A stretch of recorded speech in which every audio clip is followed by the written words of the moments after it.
the Capital Region's #1 late news, News Channel 13, live at 11.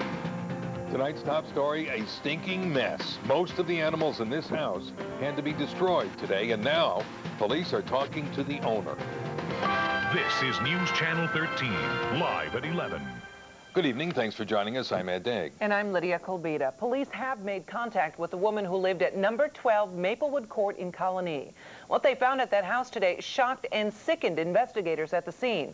Kumi Tucker is live at the house now with the latest. Kumi? Lydia and Ed, officials took more than 20 animals out of this house today, but there are apparently still more cats inside, crawling around inside the walls and the attic. These cats now call the Mohawk Hudson Humane Society home. 5 cats and 1 dog. They are the surviving animals. 15 others had to be destroyed because of various illnesses. The cats and dogs were taken from 12 Maplewood Court in Colony by an animal control officer who had to wear an air tank because of the smell. 21 animals. I've seen a lot more, but I haven't seen the amount of feces that I saw today. It's by far one of the worst cat houses I've dealt with in my career here. Officials think the animals had been living in those conditions for at least 4 months. Others still roam the apparently abandoned house. Our canine division is going to be working with the representatives of the bank that is handling some procedures with the house at this point to make sure that there's no other cats still in the house. We believe there are still some in there. So we're going to be setting traps in the house. The homeowner, identified as Anna Rose, is reportedly staying in Saratoga County. Police believe she may have taken in stray cats and the situation got out of her control. That she had been making an effort to give the animals food and water. We're going to be reviewing the case as it stands now as far as pursuing charges against the woman. We do this through discussion with our town attorney's office, the DA, and decide where we're going to go from here. The surviving animals are up for adoption at the Mohawk and Hudson River Humane Society in Menands. Police describe the homeowner as cooperative, even leaving the keys so that the animals can be removed. Kumi Tucker, live in Colony, having some technical problems at the end of that story. Thank you very much this evening, Kumi. Ed? 2 calls an hour apart kept firefighters busy in Gilderland tonight. Both fires were on West Lydia Street. The most serious at number 2842 West Lydia heavily damaged the home of a volunteer firefighter. Greg Weir and his wife were out of town at the time. Their teenage son and daughter were home when the fire broke out in an upstairs bedroom. The children were able to get out of the house safely, and the fire chief tells us it looks like this fire was an accident.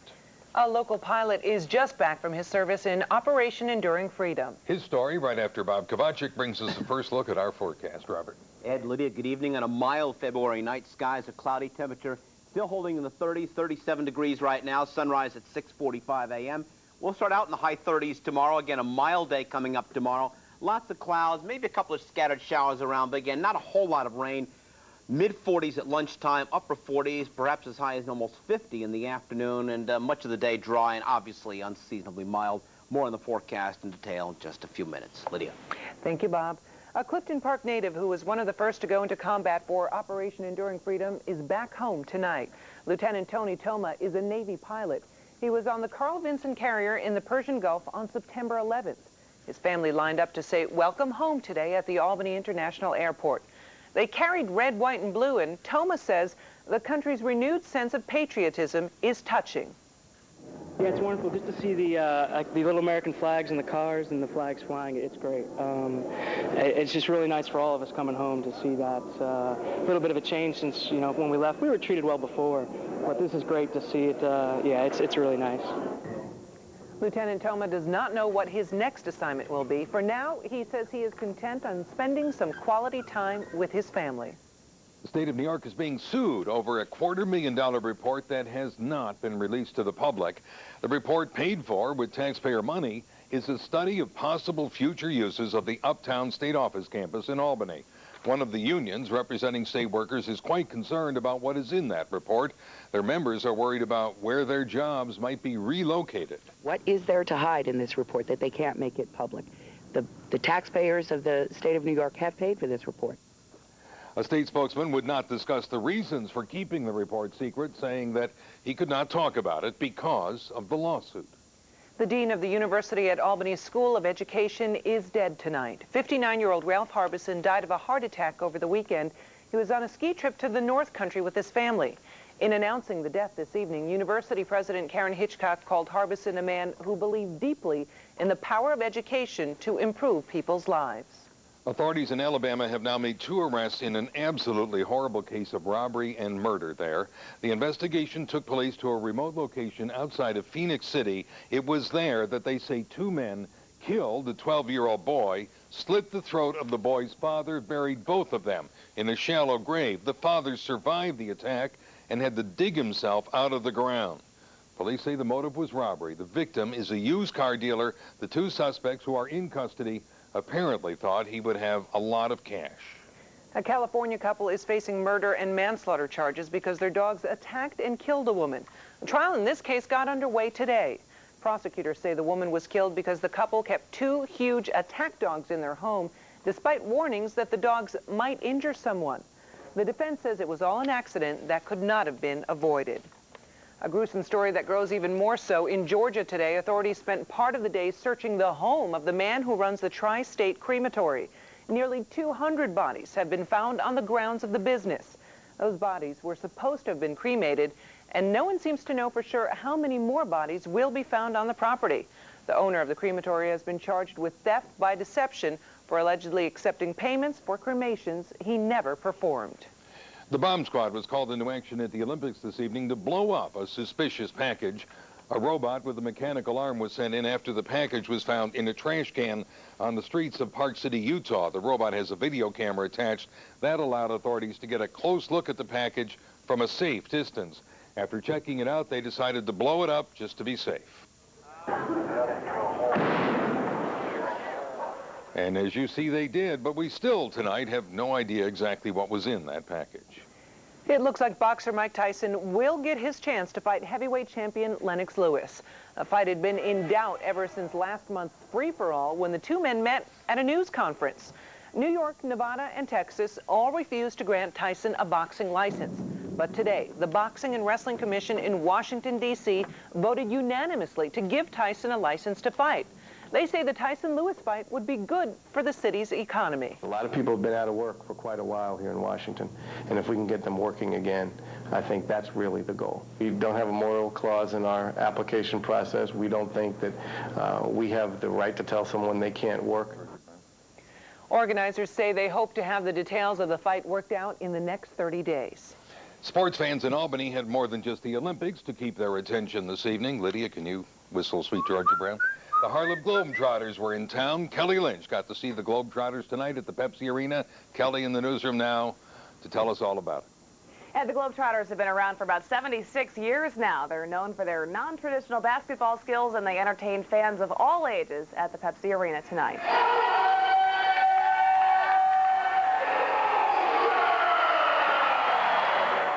The Harlem Globetrotters seem larger than life to fans at the Pepsi Arena.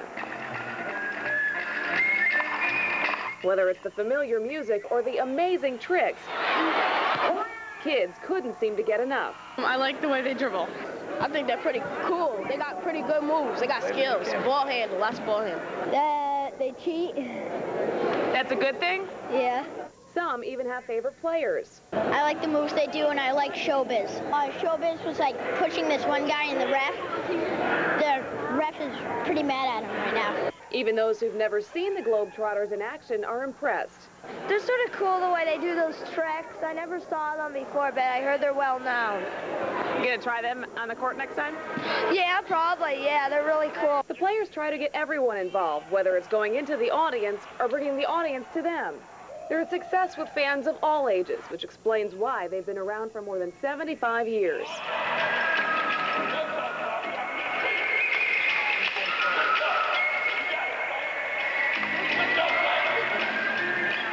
The red, white, and blue uniforms took on an added significance this year, and this tour will raise about $100,000 for the Red Cross Liberty Fund. Ed? Lydia saw them when she was young at Madison Square Garden, and they threw the bucket of water. There wasn't really water at her. Did they still do that? It looked like just a glass of water to me, and I believe it was water. I hope it was water. I don't think it was water when they threw it at Lydia, but we'll find out later. Okay. Thank you, Kelly Lynch. Was it water? It was confetti, but you make me seem even older than I feel sometimes, but thank you, Ed. You want me to point out, you asked me if Meadowlark Lemon still plays? This was a big night for Americans at the Olympics, moving right along. Rodger Wyland will be here later with a complete wrap-up of today's action. First, Bob Kovachick used to play with good old Meadowlark. Will be next with the forecast. Later, going to take you to South Korea, where President Bush is getting an earful about the term axis of evil. Live, local, late-breaking, with Ed Dague, Lydia Kulbida, meteorologist Bob Kovachick, and Big Board Sports with Rodger Wyland. This is News Channel 13, live at 11. News Channel 13 is sponsored in part by Club Pro.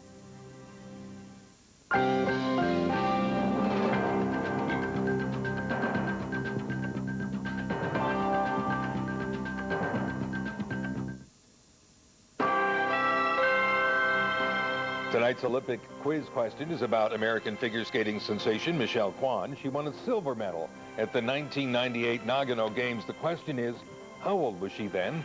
Was she 16, 17, 18, or 19? The answer coming up a little later in the newscast, unless Bob wants to guess now. She's in her teens. Oh, Bob. Duh. All right, let's talk about the weather. Very mild night in progress, Ed and Lydia. Cloudy skies, but temperatures continue well above normal, and we're in for a couple of mild days. 37, mostly cloudy. The high for the day, 46, 11 above our average. Early this morning, it was indeed cold, 16. But again, a nice warm-up today with temperatures. Record for the state of 66 in 1981 and a record low of 7 below zero. Winds are calm and the barometer falling off in the past hour at 30.19 inches. It has been a warm winter to date. December, January, and February to this point in time, temperatures have averaged 31.3, and that currently ranks as the 7th warmest winter, at least meteorological winter, in 180 years. Temperature records go back to about 1820 in the Albany area. Of course, we have a little over a week to go, but we might move up a little bit on that scale since at least the next couple of days look relatively mild. All right, it's a mild night across the area. Temperatures are in the 30s. A little bit colder up north in the Champlain Valley and the Adirondacks, 29 currently at Saranac Lake, 29 also at Plattsburgh, 32 at Burlington. I'm going to write that book someday, I'll tell you. 37 in the Capital District. We're in for a couple of mild days across the area. Lots of clouds in the skies tonight. Despite the clouds, temperatures will be running well above normal. You can see pretty cloudy to our west, so not much in the way of sunshine tomorrow, but a little sunshine coming through here during the day on Thursday. Radar picking up some radar echoes tonight, some light rain showers. Again, the air pretty dry aloft, so a lot of this rain is not reaching the ground. Some sprinkles of rain going on across the Capital District and points north. The main body of rain is still pretty far to the west in the Great Lakes and the Ohio Valley. Most of that shower activity will arrive here either tomorrow afternoon or tomorrow night. Mild in most sections of the country to downright warm. 71 in South Florida at Miami. Much of the Northeast mild, except northernmost New England and up to Caribou, where it's currently in the 20s. So the storm coming out of the plains, a pretty vigorous storm, generating some generous amounts of rain and storms from Louisiana into Kentucky and parts of Illinois tonight. One center will kind of get its act together there and head across the Great Lakes and down the St. Lawrence River Valley tomorrow night. So that's when we'll get the showers. The air after the system goes by is still relatively mild, so I expect temperatures to be 50, perhaps low 50s here during the day on Thursday once the rain pulls on out of here. And then after that, it'll get a bit colder weather coming in on Friday, getting us back to roughly seasonable for the weekend. Back, first warning forecast in 30. All right, mostly cloudy for the balance of the night, mild, generally dry, maybe a couple of sprinkles at most, 31, 36. Unseasonably mild tomorrow, mostly cloudy, maybe some scattered showers. But again, I think the majority of the day dry, 45 to 50. Best chance of some showers tomorrow night, not dropping below 40. And then we get a bit of sunshine, very mild Thursday, a couple of showers, but again, temperatures way out of whack, as this winter has been way out of whack. 49, 54, a little bit colder, some showers or flurries Friday, and a dry weekend with temperatures in the 30s Saturday and Sunday. Well, the Olympics are almost over, huh? Almost? Almost. That's all I'm going to say. Thanks, Bob. Yeah. President Bush says the North Koreans are part of his axis of evil, but it's the South Koreans who are the ones upset about that tonight. We'll tell you about the controversy when we come back, and we'll also take you to the Middle East, where this has been an especially violent day. The story is coming up next.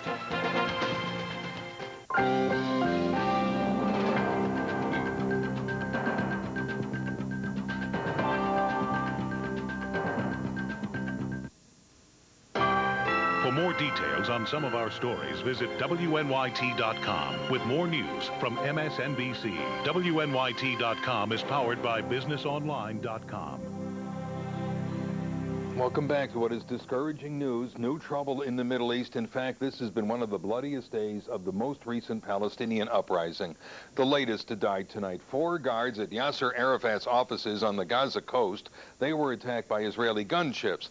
That violence capped a day that saw nearly 20 people killed. 8 Palestinians, including a 14-year-old girl, were killed in an Israeli airstrike earlier in the day. Then 6 Israelis were shot and killed when Palestinian gunmen broke into a building near an Israeli roadblock and opened fire. U.S. and Russian negotiators are working hard to make a nuclear arms deal. Part of the agreement would be geared towards preventing certain states, like Libya, from gaining access to nuclear weapons.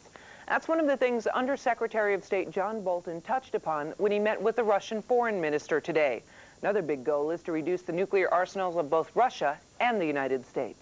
President Bush is touring Asia for allies in his fight against terrorism, but as Steve Handelsman reports, some want Mr. Bush to rethink his use of the term axis of evil.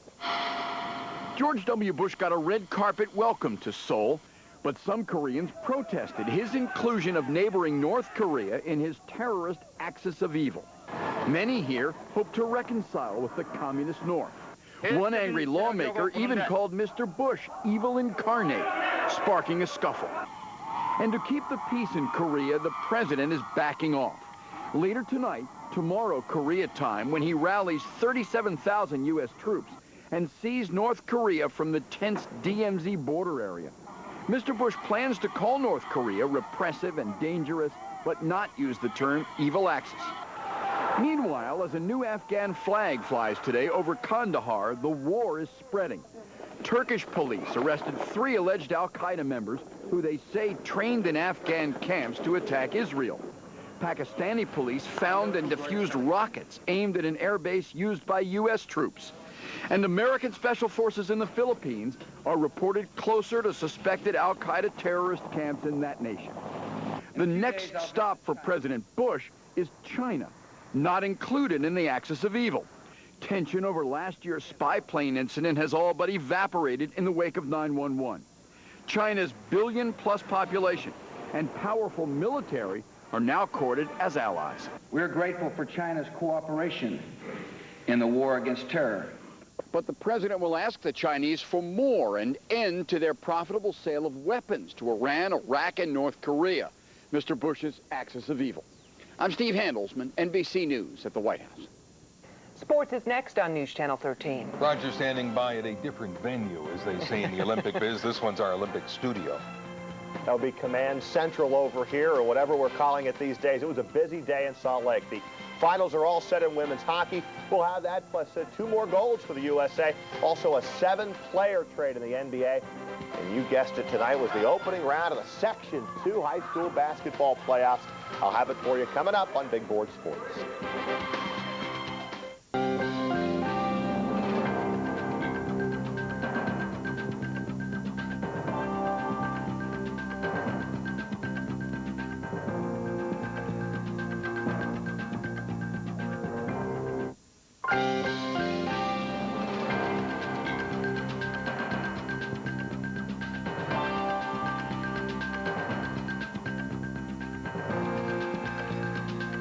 Welcome back. I'm Rodger Wyland. The high school basketball sectionals are underway in our area. I'll have highlights coming up, but first, let me get you through some quick highlights from day 12 of the Olympic Games. The USA women's hockey team cruising to the semifinals, a 4-0 win over Sweden. How about the goal here by Granado?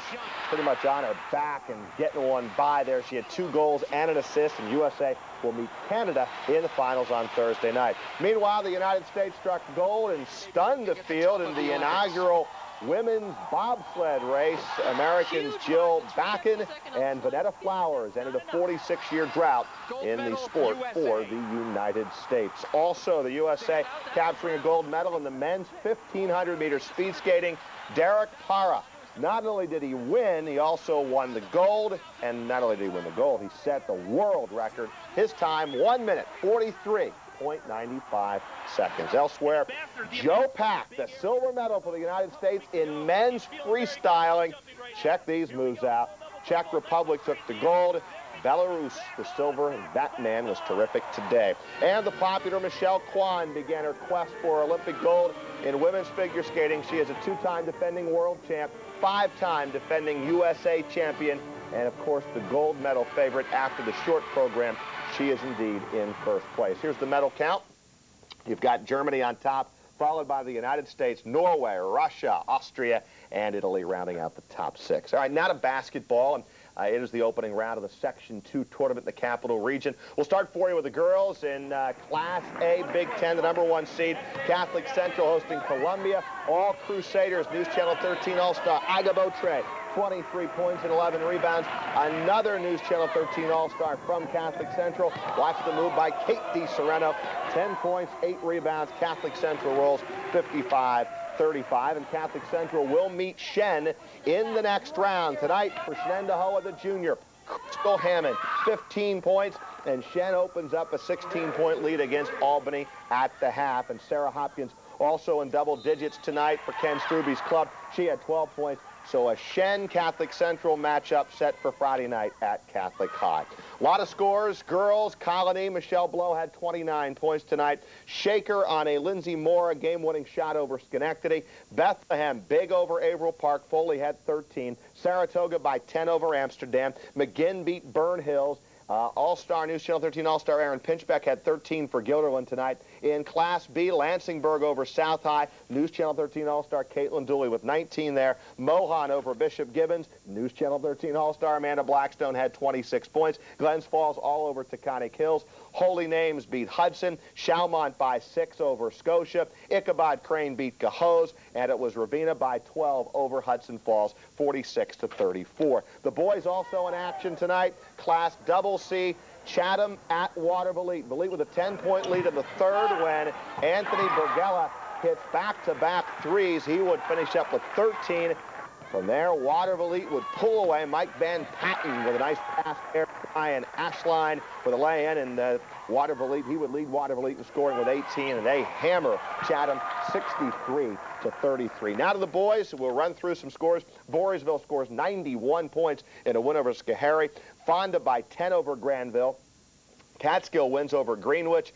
Mike Callahan had 27, Stillwater 59, Greenville 52. In the Class D, Sam Dolan, 26 points, 16 rebounds for St. Johnsville. Sharon Springs over New Lebanon. North Warren beat Waterford. Fort Ann by 10 over Loudon Christian. In the NBA, the Indiana Pacers, Chicago Bulls swapped leading scorers in a 7-player trade. The Pacers sent Jalen Rose, Travis Best, Norman Richardson to the Bulls for Ron Mercer, Ron Artest, Brad Miller, and Kevin Ollie. I think it's a big boost for the Pacers. Time will tell. On the court tonight, New Jersey taking on Golden State.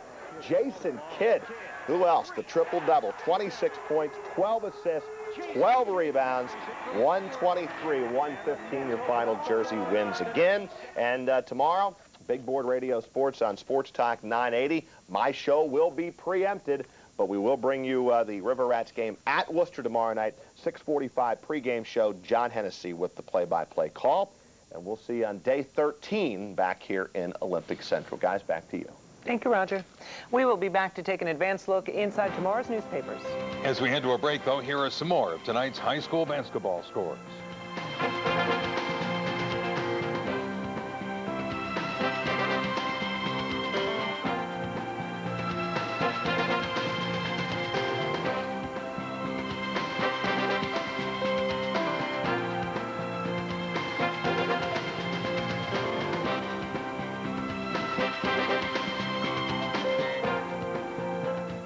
Closed captioning on News Channel 13 is sponsored by Paul DiLorenzo of DiLorenzo Law Firm.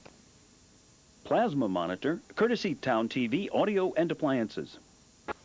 The box office manager from the Glens Falls Civic Center has been arrested. Tomorrow's Post-Star newspaper will report that police believe 46-year-old Karen Atwood stole more than $30,000 from the center. The Times-Union will report on a court case that pits General Electric against the federal government. GE is challenging the constitutionality of the law which allows the Environmental Protection Agency to order cleanups at the nation's most polluted sites. American figure skater Michelle Kwan got an early start in her Olympic career. She was just 17 years old when she won a silver medal at the 1998 Nagano Games. So the answer to tonight's Olympic quiz question is B, 17. Michelle Kwan, by the way, has received more fan emails than any other athlete at the Salt Lake City Games. As of this afternoon, 1,867 electronic good wishes had been sent her way. Should we show our moves for the oldest pairs anchor skaters? I think we should save them maybe for the closing ceremony. For the closing ceremonies. Okay. Bob will give us one last look at the weather. They only knew what you were doing during weather, huh? Did we tell them? Pay rapt attention. Friday. All right, Friday. We'll tell you. Stay tuned to Friday. We'll show you. All right, tomorrow morning, cloudy, mild, 36 to 40, sunrise 6:45 a.m. A mild day tomorrow, scattered showers, though temperatures running quite a bit above normal, highs reaching to between 45 and 50. And still mild on Thursday. In fact, low 50s then, a little colder Friday, and about seasonable over the weekend. That's it from the Weather Department tonight. Okay, thank you, Bob. And we will check in with the Sports Department tonight. You guys were paying attention though during sports, right? Yes, we were. I heard that the U.S. plays hockey at 6 o'clock tomorrow night. There you go. So you were paying attention. Right. Tomorrow we've got more sectional playoffs all week long in high school basketball, boys and girls. And tomorrow at 6, you'll meet our next News Channel 13 All-Star for the boys. We're up to number 8 already. So when you had those scores, that S2 I took to be Section 2. But what was the B? Suburban Big Ten. Thank you, sir. All right, all you have to do is ask. That's what I did. And now all we have to do is say good night and hope you join us tomorrow.